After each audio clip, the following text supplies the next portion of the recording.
Competition करना है वो गाड़ी मेरे गाड़ी के सामने लेकर आए।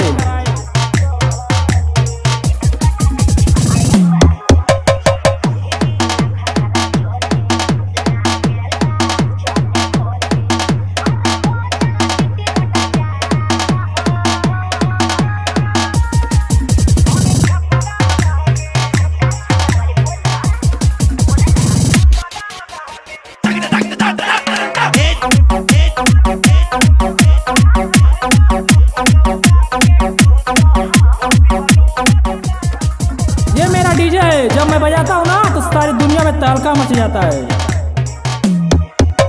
डीजे कंचन राज हाईटेक पहाड़पुर बस्ती, डीजे उमेश बाबू hi tech Madhupur Jharkhand.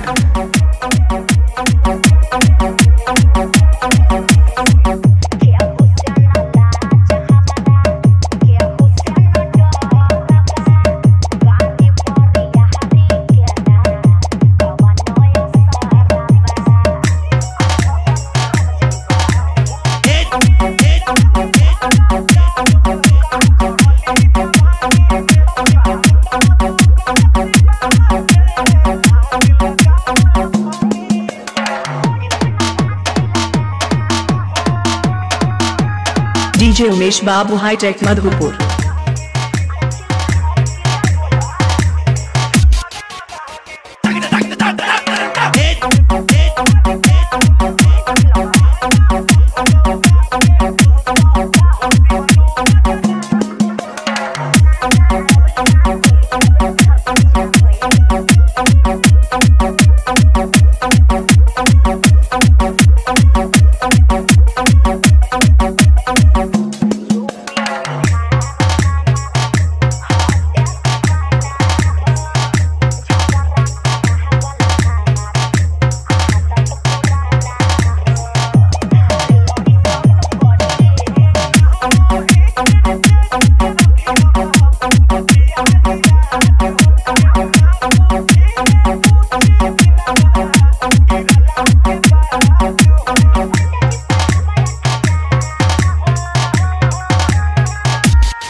DJ Kanchan Raj hi tech Paharpur बस्ती।